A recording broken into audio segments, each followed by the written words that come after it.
Hello ja tervetuloa takaisin kuuntelemaan Girls Finish First podcastia. Mä oon Vilma. Ja mä oon Henrietta. Ja tänään meillä on ohjelmassa sellainen jakso, missä me esitellään siis Gridin kuskit. Tämä on part 1, koska kuskeja on 22. Ehkä sellaisella GFF1-tyylillä tulee nämä esittelyt, mutta jos olet vaikka uusi fani, niin tästä saattaa tulla vähän uutta kivaa dataa. Mä mietin kans just, että jos on uusia faneja, niin sitten ehkä tämä voi olla myös semmoinen, että jos vielä vähän hakee sitä, että kuka on se niinku oma lempparikuski, niin ehkä tästä voi saada vielä jonkun semmoisen niinku pientä insightia näistä kuskeista, niin ehkä tämä voi auttaa siihen, että kuka sitten olisi semmoinen se oma fani. Kyllä. Ei vaan siis kenen fani sinä olisit. Mä olin vaan se kyllä. Kuinka 100% mä luotan sun kaikessa, mitä sä sanot. Silleen, tässä jaksossa me käydään läpi tallit 11 kutoseen, eli tää on pakko jakaa 2 osaan, koska kuskeja on 22. Eli mennään viime kauden järjestyksen mukaan, ja koska Cadillac uutena tallina on siellä tässä meidän listassa nyt pohjalla, niin aloitetaan heistä. Sitten tulee Alpine, viime kauden Sauber eli Audi, Haas, Aston Martin ja sitten tulee Racing Bulls, eli tässä podissa tunnettuna myös Red Bull Sugar Free. Näiden tallien kuskit käydään läpi. Meillä on tulossa myös erillinen jakso talleista itsestään, joten jos tallien storit ja historiat ja niiden tyypit kiinnostaa, niin siitä tulee sitten ihan kokonaan erillinen jakso. Mutta aloitetaan meidän miehestämme Nastolasta, eli Valtteri Bottaksesta, joka on saatu takaisin gridille. Viime kaudellahan Valtteri otti pienen sapattivapaan, ehkä vähän hänestä riippumattomista syistä. Mutta ihanaa, että ollaan saatu Valtteri takaisin gridille ja ajaa siis tosiaan ihan täysin uudella tallilla nyt, eli Cadillacilla. Bottaksellahan on jo ihan kiitettävä ura takana formuloissa, aloitti vuonna 2013 Williamsilla, niin eli Bottas on siis 8. suomalaiskuljettaja F1:issä, mikä on Suomen kokoiseksi maaksi aika hyvä statistiikka. On mielestäni. mun mielestä siis todella hyvä. Edelleen parempi kuin Ruotsi. Kuinka monta kuskia Ruotsissa, koska sehän on aina tärkeintä, että ollaan paljon parempi kuin ruotsalaiset, niin se on aika hyvä. Ja jos miettii, että sitten meillä on vielä 3 maailmanmestaria. Bottas aloitti uransa Williamsilla vuonna 2013, ja hänestä tuli silloin kaikkien aikojen 8. Suomea edustava F1-kuljettaja.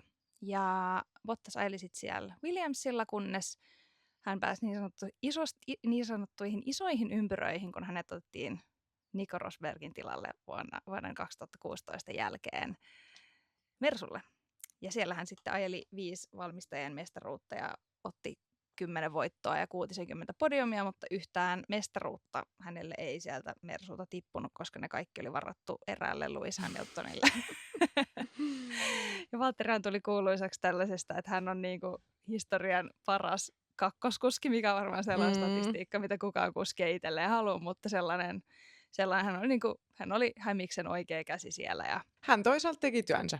Niin, hän teki sen, mihin hänet oli ehkä sitten palkattu, ja Hamilton on monta kertaa puhunut siitä, kuinka kiitollinen hän on ollut siitä, että hänellä on ollut Valtteri hänen tallikaverinaan, ja sanoisin, että ilman Valtteria ei olisi ehkä näitä kaikkia Hamiltonin mestaruuksiakaan.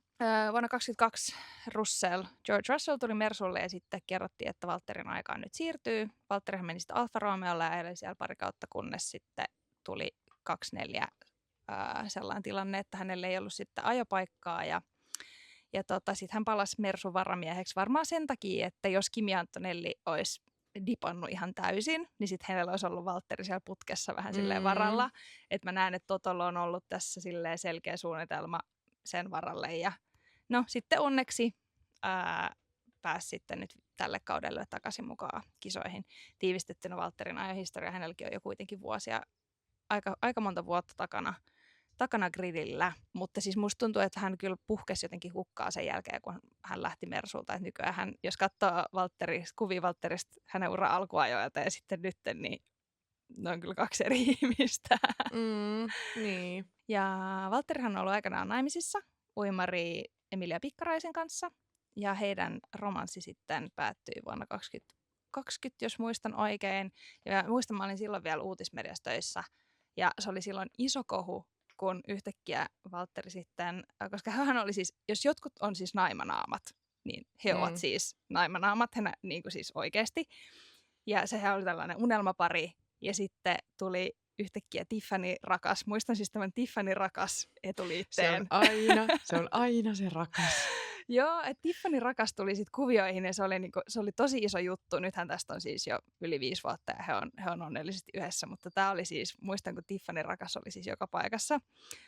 Ja Valtterillahan on ollut tosi kaikki hauskaa harrastuksia, niin kuin hän on julkaissut tällaisen nude-kalenterin.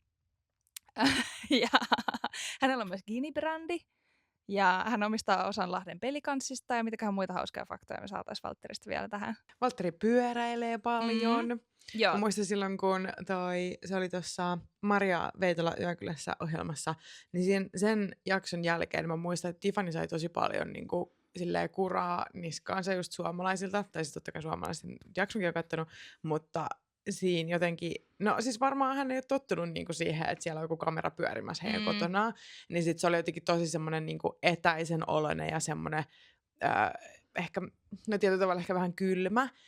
Varmaan sen takia just kun on jännittänyt tosi paljon, niin silloin se sai tosi paljon niinku silleen, kuraa niskansa siitä, että miksi Valtteri on niinku tommosen naisen kanssa, että ei vaikuta niinku yhtään kivalta tyypiltä, Joo, mikä on tosi harmi.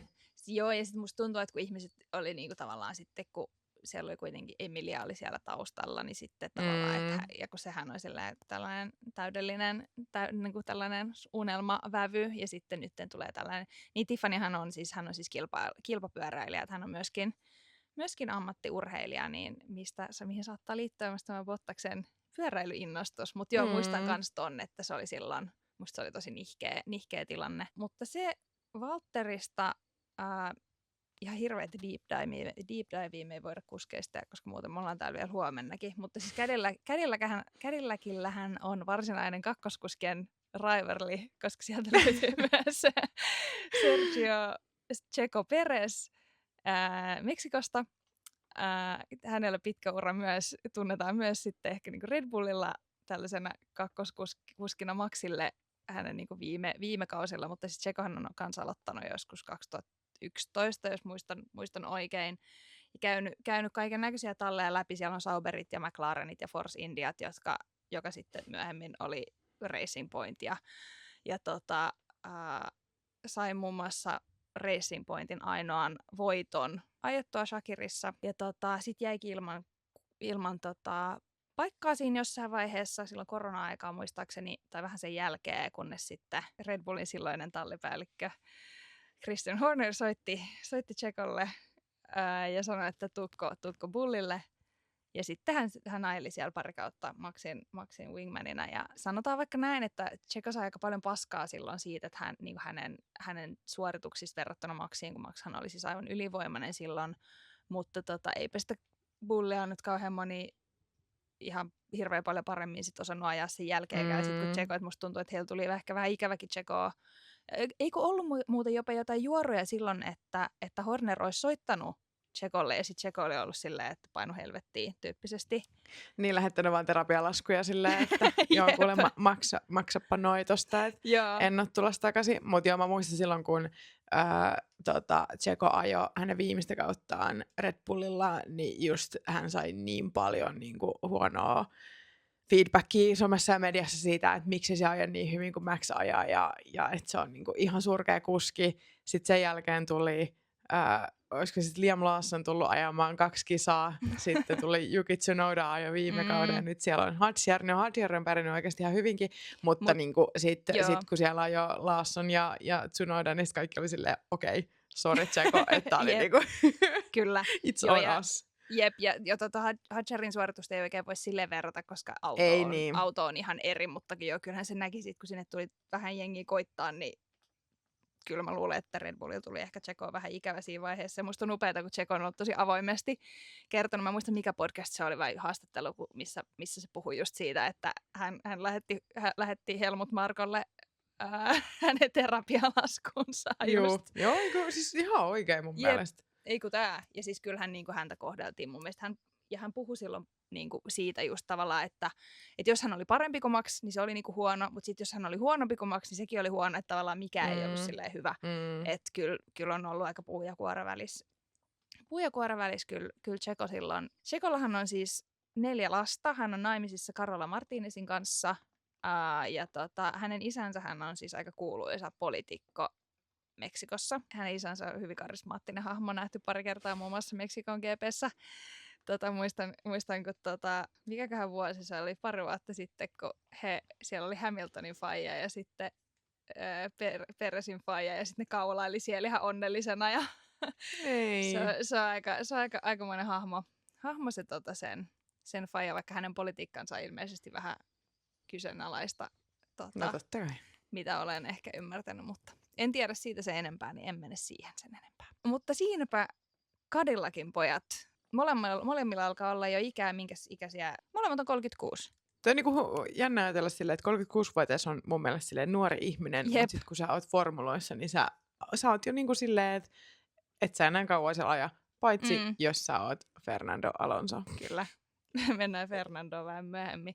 Jep. Mutta sitten meillä olisi Alpine. Alpine, kyllä.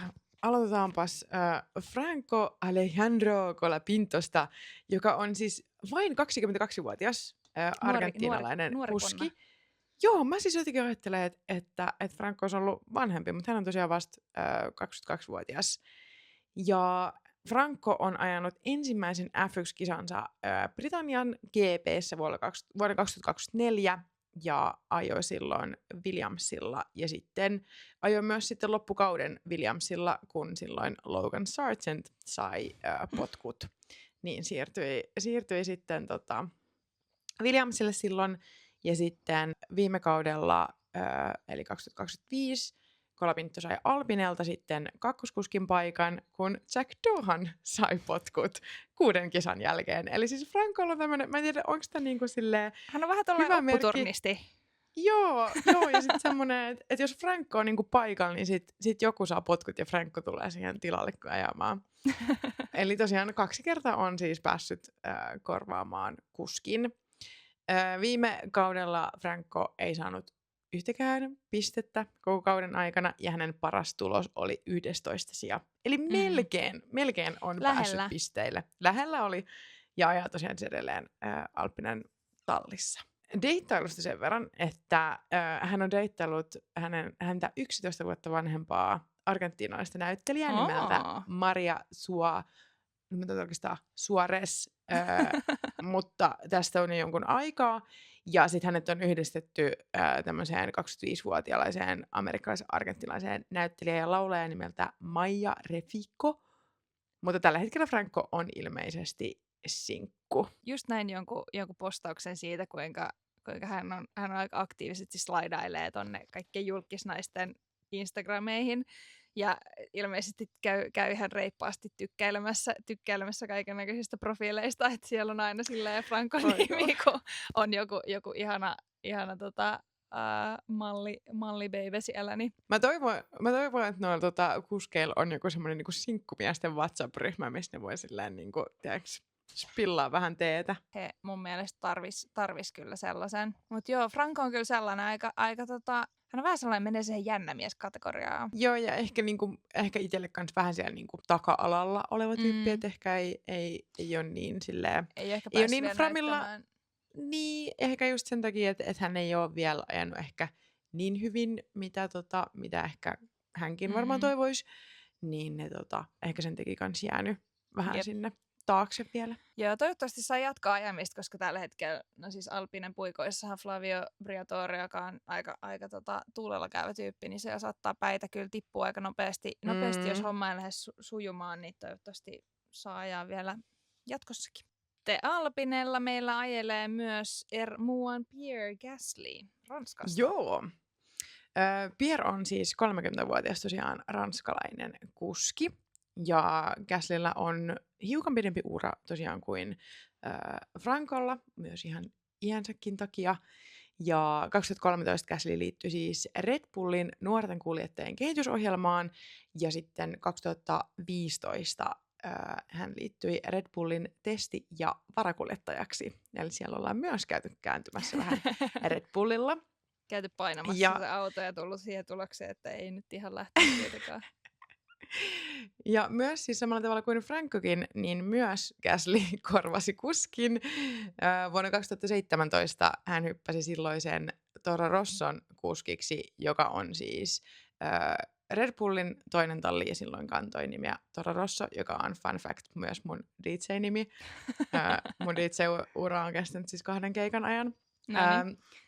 Joka Ja nyt tosiaan on siis nykyinen Sugar Free, eli just näin. Racing Bulls. Ja sitten hän jatkoi vielä Toro Rosson kuskina 2018 ja 2019 kaudella hän jopa yleni Red Bullille asti, mutta sitten kesken kauden hän sitten aleni takaisin Toro Rossolle. Musta tuntuu, että tämä on, tää on aika yleinen tämmöinen Red Bullin kaava, että siellä vähän käydään kokeilemaan ja sitten tullaan takaisin sinne Sugar Freelle, kun ei olekaan auto natsannut kuskin kanssa. Mutta sitten 2020-2022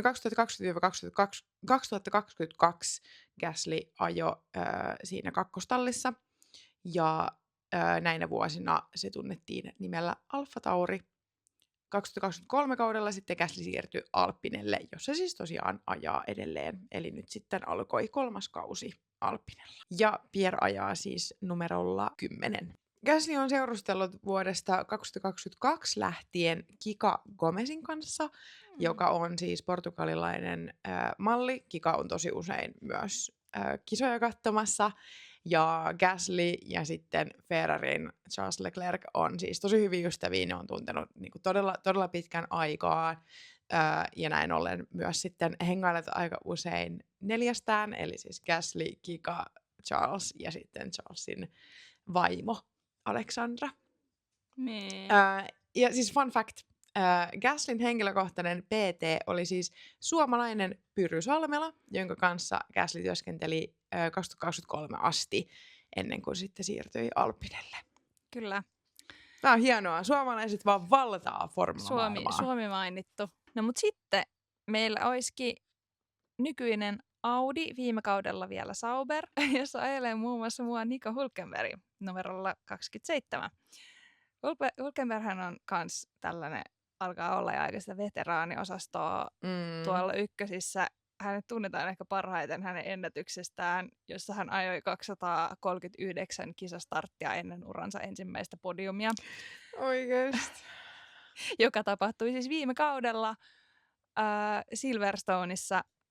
Ja sanoisin, että menee kyllä sinne vuoden sykähdyttävimpään urheiluhetkiin tämä kyseinen podium, että kyllä siis tämä on muutenkin, siis tämä on mun mielestä niin crazy statsi, koska hän on pelkästään, muistan silloin hänen rukkikaudellaan, hän olisi aloittanut 2010, ja siis sillä samalla kaudella hän niinku ajoi jo paalulle, ja oli silleen tosi lähellä jo silloin niinku, siis podiumia, ja niinku ylipäänsä silleen jopa niinku, tavallaan kisata siellä ihan niinku voitosta. Niin sitten tavallaan se, että hänen niinku rukkikauden jälkeen hommat lähti luisumaan näin pahasti. Ja hän on siis niinku, hän on ollut vaan ehkä käynyt silleen vähän huono tuuri. Että hän ei koskaan päässyt sellaiseen, hän ei ehkä ajanut sellaisessa tallissa, missä olisi sit kuitenkin ollut sellainen mahdollisuus kilpailla niistä podiumeista silleen realistisesti. Tai sitten, että on käynyt vaan silleen superhuono tuuri. Että hän on käynyt varmaan puolet gridin talleista läpi, että hän on ollut Williamsilla ja Force Indialla ja Sauberilla ja sitten taas Force Indialla ja Renaultilla ja Haasilla ja sitten taas Sauberilla ja käynyt painamassa kerran Aston Martininkin autoa, olikohan se joku koronakeissi, että hän oli siellä vähän tuurailemassa, mutta ja siis hänen urahan meinasi loppua silloin korona-aikoihin. Hän jäi ilman kuskin paikkaa, mutta sitten Haasilla sai uuden mahdollisuuden ja nyt sitten ajelee ihan onnellisena tuolla Audilla. Että on siinä, jos siellä on 16 kautta, no muutama kausi välissä, että ei ole ajanut, mutta ihan aika hyvä saldo hänelläkin ja pitkä ura takana. Seurustelee Egle Ruskyten, nykyään siis Hülkenberg hänkin. Egle on hänen vaimonsa nimi ja heillä on tosiaan yksi tytär yhdessä. Hän on kova virkkaaja. Vaimo vai Niko? Vaimo. Ammattilainen. Ei Niko. Kumpi? Joo, vai mistä sitä tietää, vaikka Nikokin nauttisi virkkaamisesta aina silloin tälleen, mutta joo. Kiinnostavaa nähdä, että mihin hänen uransa vielä tässä vie. Audilla ajelee myös viime kauden rookie, nyt ajaa toista kauttaan, brasilialainen Gabriel Bortoleto numerolla 5. Hän on vasta 20-vuotias, mikä on Onko siis... sekin niin Joo, nuori? hän on siis ihan vauva. Eli siis ihan gridin nuorempaa porukkaa varmaan Antonellin kanssa ihan silleen niin kuin junnu-osastoa. Hän on siis tullut ykkösiin silleen, että hän on voittanut sekä F3 että F2 peräkkäisinä vuosina. Ja hän on itse asiassa vasta 4. kuski Charles Leclercin, George Russellin ja Oscar Piastrin jälkeen, joka tähän on pystynyt. Ihan nimekkäitä kavereita. Nämä tietty gridillä on sellaisia tyyppejä, ketkä on saattanut vaikka skipata 3 kokonaan, niin kuin vaikka Antonelli. Mutta erittäin lupaava statsi häneltä. Hän ajoi viime vuonna Sauberilla ja nyt sitten tosiaan Audilla, eli siis käytännössä sama talli, mutta eri nimellä, tai ei nyt ihan, mutta kuitenkin. Ja ihan lupaavan näköistä menoa ollut kyllä Bortoletolla, että hänhän on ottanut kyllä tuosta autosta tehoja irti. Tietty sellaisia niitä kuuluisia junnuhöntyilyjäkin sieltä löytyy, ehkä vähän huolimattomuusvirhettä ja pientä crashin poikasta, mutta hyvin lupaavasti lähtenyt hänen kautensa nytkin kyllä pyörähtänyt käyntiin. Kävi siis seurustelee brasilialaisen Isabella Bernardinin kanssa.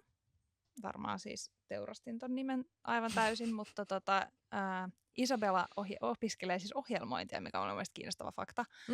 Ja Gabi tykkää ajaa myös, hän on hyvä kaveri Maxin kanssa. He ajaa tosi usein siis simulaattorilla yhdessä ja ovat hyviä kavereita keskenään, että heitä yhdistää tällainen harrastus tämän formula-harrastuksen lisäksi. Ja mun mielestä on ihanaa, että jotenkin musta tuntuu, että Maxilla on aina näitä junnukavereita, koska mä oon myös ymmärtänyt, että hän on Kimi Antonellin kanssa tosi hyviä kavereita, niin sitten, että siellä on, hän ottaa niinku tälleen suojelukseen tämmöisiä nuorempia kuskeja. Jep. Siinäpäs on Audin pojat. Seuraavaksihan meillä olisi sitten listalla Haas. Haas. Suoraan Jenkeistä Haas ja sitten suoraan Ranskasta Esteban Ocon, joka ajaa Haasilla numerolla 31. Ja hän on siis tosiaan ranskalainen kuski ja hän täyttää siis syyskuussa myös 30 vuotta. Eli on tällä hetkellä 29-vuotias. Jotenkin mua aina hämmentää se, että mä jotenkin ajattelin, että sekin olisi paljon nuorempi, mutta mä taas ajattelin, että se olisi taas sitten ehkä vähän niin kuin, no en mä tiedä. Toisaalta niin. Mä ajattelin, että 30 hän on niin nuori. Mutta... Niin on, 30 on niin nuori, mutta sitten jotenkin aina noissa formulamaailmoissa ne etenkin niin hassusti menee aina nämä iät. Mutta tosiaan täyttää tänä vuonna 30 vuotta. Hän on vuoden 2012, hän on vuoden 2014 Euroopan Formula 3 mestaruussarjan mestari ja kuului myös aikoinaan Mersun junioriohjelmaan. Vuonna 2017 ja 2018 Esti ajoi silloin silloisella Force India-tallissa, josta mä mietin, että olisi hauska tehdä joskus semmoinen kunnon deep dive, koska siellä on ollut vissiin aika mielenkiintoinen meininki aikoinaan. Siinä tallissa on ollut todella mielenkiintoinen meininki. Joo. Ja sitten 2018 Lawrence Stroll, joka on siis Lance Strollin isä, niin osti sen tallin. Mutta sitten 2019 Esteban oli Mersun testikuljettaja. Sitten 2021 hän hyppäsi Renaultin kuskiksi ja oli silloin Fernando Alonson tallikaveri. Ja sitten 2021 Renault vaihtoi tallin nimeksi Alpine, joka on siis Renaultin automerkki. Eli periaatteessa same but different. Same but different, näin ne on aika usein. Yep. Aika usein tuolla gridillä. Että... Ja Ocon ajoi sitten siellä kauteen 2024 asti. Ja sitten viime kaudesta lähtien Ocon on ajanut Haasilla. Ocon on tunnetusti aika semmoinen aggressiivinen kuski ja ei ehkä aina hirveän niin kuin, ei hirveän niinku hyvässäkään. Et mun mielestä siis aggressiivisuus on ihan hyvä, tai on tosi hyvä myös niinku formulassa, kunhan sä osaat pitää sen semmosena niinku järkevänä ja silleen hallitsevana. Mutta Ocon on ollut aika semmoinen raju, ja on ottanut myös siis tosi pahasti yhteen niin kun, gridin ulkopuolella hänen silloisen tallikaverin Pierre Gaslyn kanssa, jonka kanssa nykyään ilmeisesti on ihan parhaat kaverit. Is it PR? Vai? Niin, jep.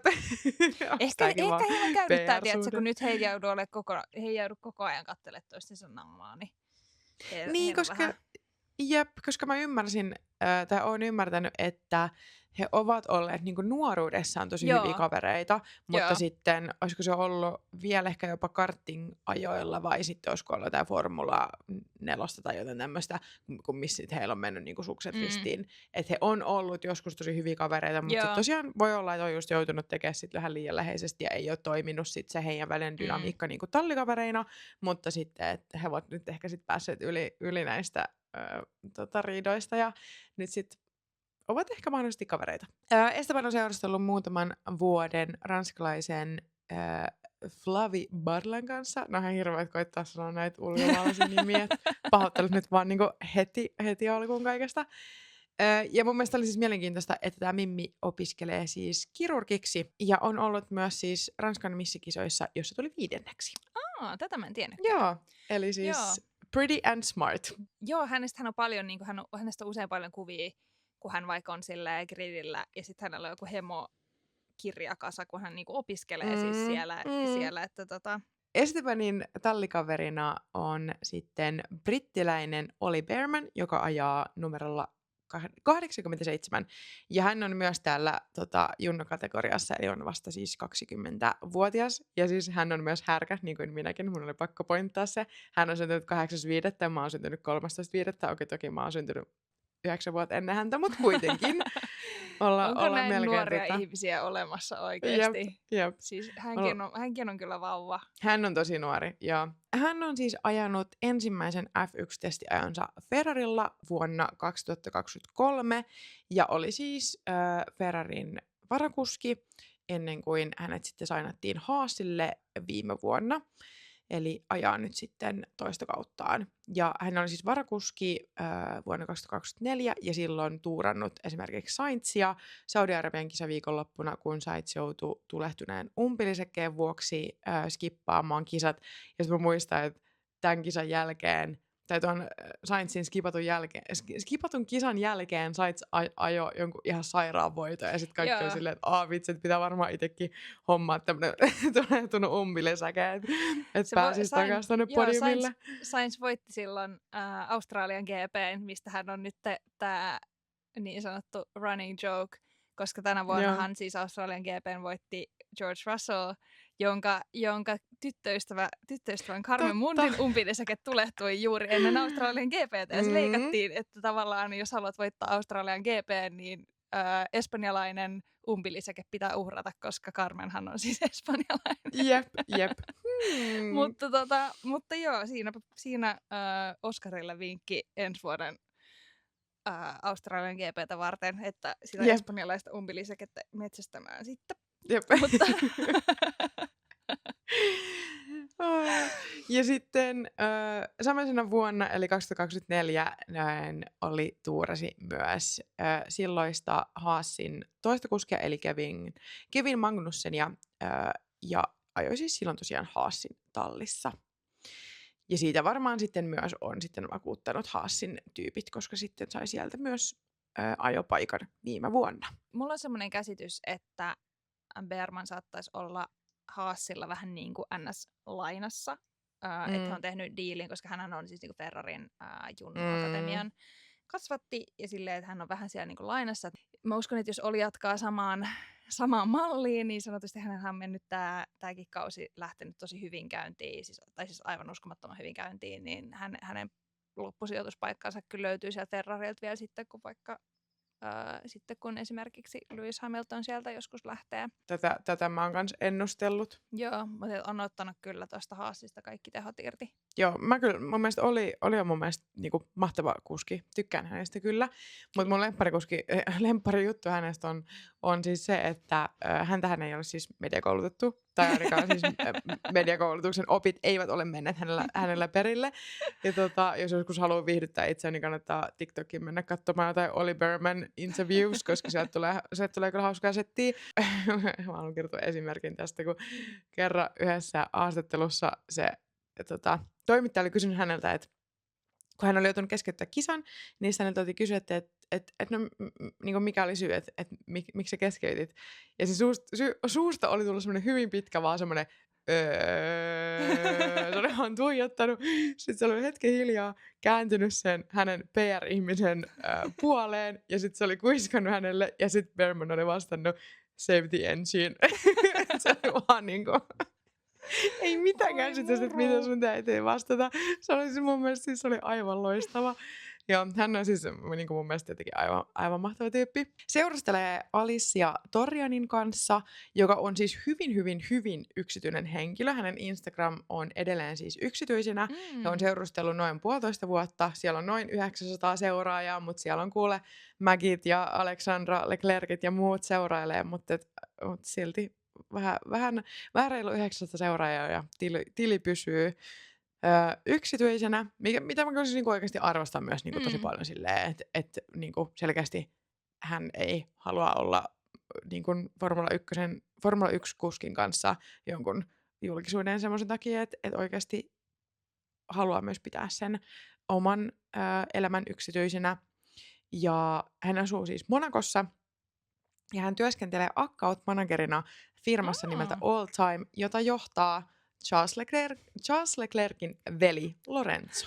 Noniin. Ympäri mennään ja yhteen tullaan. Siis just näin. Pienet on piirit Monacossakin. Kiinnostavaa. Sitten hypätäänkö Aston Martiniin? Astoniltahan meiltä löytyy muuan nuori kukko Fernando Alonso. Ikä vasta 44 vuotta. Joo, nuori kaveri. Kaksinkertainen maailmanmestari vuosina 2005 ja 2006. Osa gridin pojista ei varmaan syntynytkään vielä silloin. Niin, siis esimerkiksi Arvid Lindblad on syntynyt vuonna 2007. Joo, eli siis Alonso on voittanut hänen mestaruutensa siis ennen kuin Arvid Lindblad on syntynyt. Hänellä on siis eniten kisastartteja koko lajin historiassa. Olisi joku 430 jotain, muistaakseni.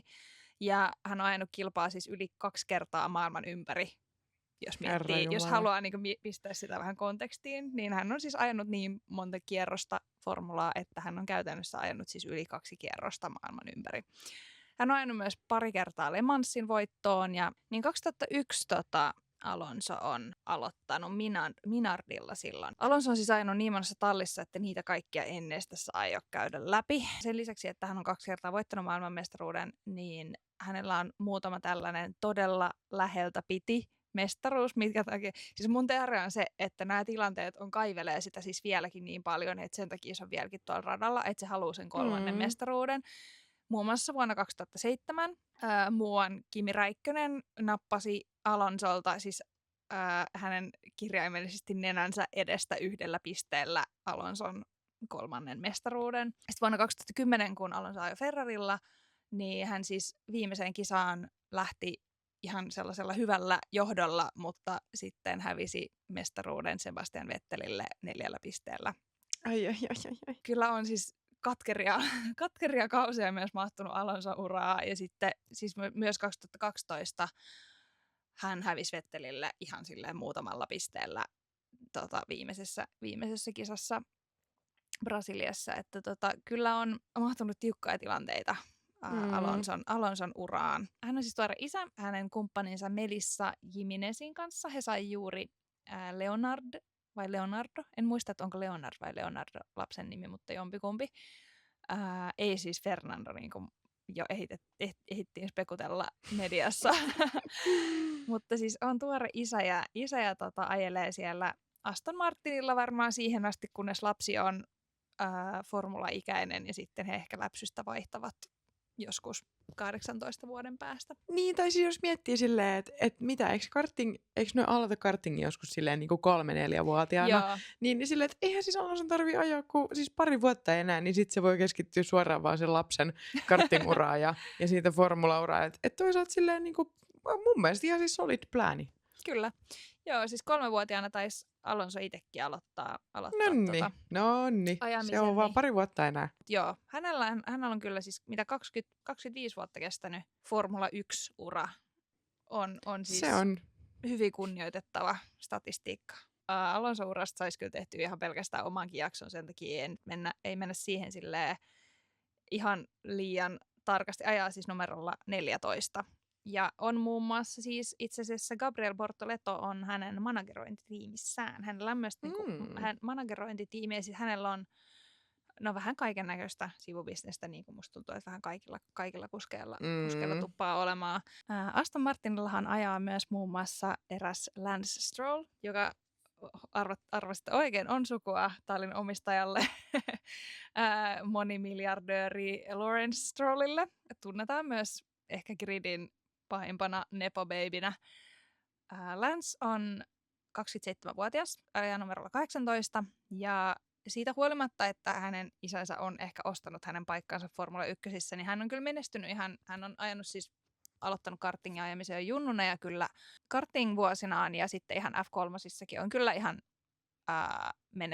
menestynyt erilaisissa junnukategorioissa ja 3 kertaa ajanut podiumille, 1 paalunkin napannut, että ei nyt mikään ihan turha kaveri, mutta sanotaan, että saa aika paljon kritiikkiä siitä, että vie paikkaa joltain oikealta kuskilta. Teen nyt sitaattimerkkejä käsilläni, mutta eli Lance on nyt yhdistetty tällaiseen israelilaismalli Jael Shelbyaan. Tätähän on spekuteltu jo vähän aikaa, kunnes nyt he olivat julkaisseet, tai Lance olisi julkaissut Instagram-storin sitten tästä mimmistä, ja nyt ihmiset ovat sitä mieltä, että tämä on nyt sitten vahvistettu tämä homma.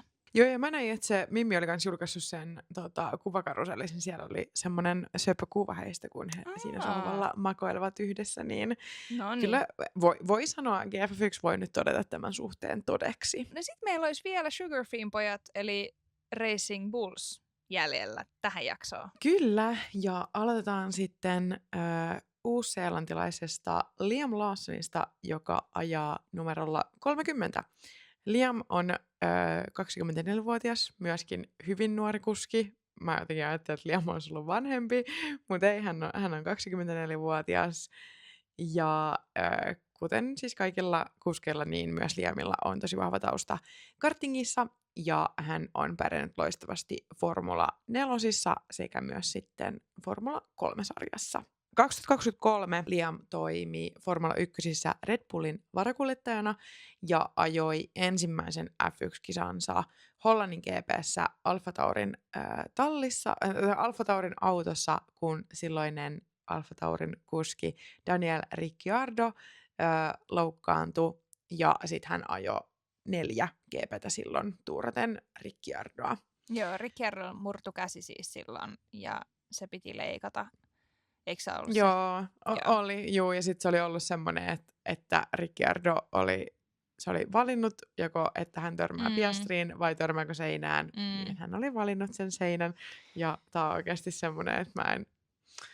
Ricciardo jotenkin, siis hän on niin symppis tyyppi, niin harmittaa, että hän ei ole enää kuski. Mutta tosiaan semmoisen teon teki ja silloin Liam sitten pääsi tuuraamaan Ricciardoa.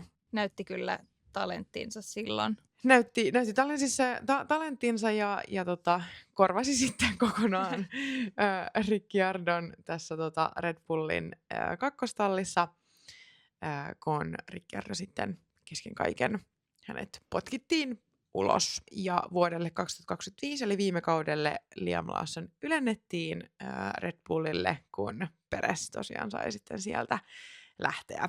Tämä ei nyt ollut mitenkään hirveän onninen alku Liamille, koska hän tosiaan ajoi vain 2 kisaa, jonka jälkeen sitten Yuki Tsunoda tuli ja korvasi Liamin. Mikä mun mielestä oli siis tosi niin kuin epäreilu muuvi. Se 2 kisaa ei todellakaan ollut tarpeeksi, mutta sitten mentiin. Mä uskon, että tässä on tämmöinen, tai sitten hän jouduttiin silloin tosi paljon siitä, että kun oltiin menossa Japanin kisaan ja Honda on japanilainen ja siellä on aika hyvät massit, niin Yuki Tsunoda tuli sitten ja Joo, ja silloinhan Red Bullilla oli vielä Hondan moottori, niin se oli aika selkeä, että ne halusi Jukin sinne Red Bullin puikkoihin, mutta oli kyllä Liamille oli kyllä aikamoinen. Mun mielestä propsit, että hän on pystynyt tavallaan sen jälkeen. Nythän hänellä on lähtenyt tämä kausi tosi hyvin käyntiin. Se oli aika epäreilu muuvi ja tosiaan sitten siirtyi takaisin sinne Red Bullin kakkostalliin, jossa siis tosiaan jo ajaa edelleen. Ja silloin kun hän sieltä alennettiin, niin silloin esimerkiksi vaikka Max Verstappen oli niin kuin avoimesti myös niin kuin osoittanut tukensa Liamille ja mun mielestä oli jotenkin vähän siihen suuntaan sanonut, että ei ollut kauhean reilu muuvi.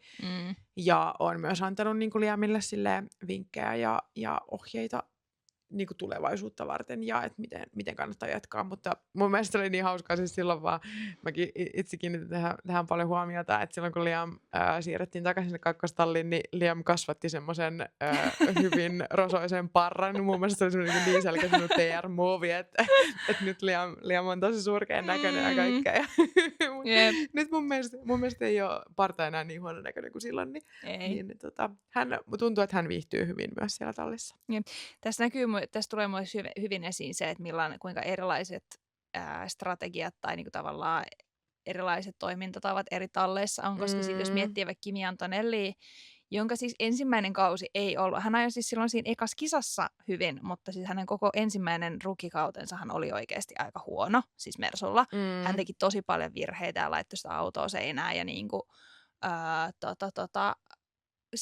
sekoili menemään, ja sitten siellä oli Toto Wolff, joka oli silleen, että hän on, niin kuin tiedätkö, hänkin on vasta ensimmäistä kertaa olemassa, että tavallaan, niin kuin, ja siis antoi niin kuin aikaa, mikä sitten nyt näkyy, että kannatti. Mutta tavallaan silleen, että periaatteessa Antonelli sai kokonaisen kauden vähän niin kuin harjoitella sitä ja totuttautua siihen autoon ja sai siimaa, kun sitten taas Liam Lawson 2 kisaa. Siis 2 kisaa ja se oli niinku tulos tai ulos. Että kyllä mä sanon, että siinä näkyy myös ehkä erilaiset toimintatavat talleilla voi olla. Jep. Liam on seurustellut nyt muutaman vuoden tämmöisen Hanahin kanssa, joka tekee somea työkseen, mutta hän on myös, mä en varma mikä tämä on Suomessa, biomedical science, siis biolääketiedettä, mutta Hanahin nähdään tosi usein myös tuolla varikolla. Joo. Sitten meillä on vielä meidän kauden ainut rookie, josta ollaan itse asiassa tehty kokonaan ihan deep dive-jakso, jos Arvidin tausta kiinnostaa, niin siitä on ihan kokonainen jakso. Joo, ja sen takia mä ajattelin, että mä en ihan liikaa tässä nyt paneudu, koska se on tosiaan hyvä jakso ja löytyy täältä, mistä ikinä kuunteletkin, niin täältä löytyy myös Arvidista tehty deep dive. Mutta tosiaan Arvid Lindblad on tämän kauden ainoa rookie, on 18-vuotias. Hän on brittiläis-ruotsalainen kuski ja tosiaan on siis tämän kauden ainoa rookie ja yksi mun semmosista niin kuin suosikeista. Ajaa numerolla 41, koska se muistuttaa häntä eniten hänen nimikirjaimistaan, eli A ja L. Ja vuonna 2025, eli viime kaudella, hän ajo Red Bullia ja sitten osallistui 2 Free Practice 1, eli aina kaudessa on tämmöisiä, tai joka viikonloppu vapaat harjoitukset. Vapaat harjoitukset. Ja sitten kaudessa on muutama semmoinen kisa, mihin tallin on pakko ottaa näitä junnukuljettajia testaamaan sitä autoa. Ja sitten viime vuonna hän testasi tosiaan Red Bullia, jonka myöten sitten vakuutti sitä Red Bullin johtoa. Ja siitä sitten aukeni ovet myös Formula 1:iin.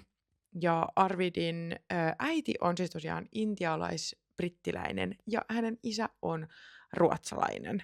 Ja tiedettävästi Arvid on ilmeisesti sinkku, yksi näistä harvoista nuorista sinkuista, ja ehkä hän on sitten Kimi Antonellin kanssa siellä junnukategorian sinkkumiehet. Mutta menkää kuuntelemaan se Arvidin deep dive-jakso, koska se oli kyllä mielenkiintoinen. Se on hyvä liidi tästä, jos ei ole vielä kuunnellut, niin siitä voi sitten jatkaa, kunnes me päästään loppugridin pariin. Tässä tuli 11 kuskia ja 11 olisi vielä jäljellä. Part 2 tulee pian, mutta jos jaksoit kuunnella tänne asti, niin aivan uskomattoman ihanaa. Mä oon Vilma. Ja mä olen Henrietta. Ja kiva, kun kuuntelit Girls Finish First podcastia. Nähdään. Kuullaan taas. Moi. Tai ei nähdä, mutta kuullaan. Moi. Moi.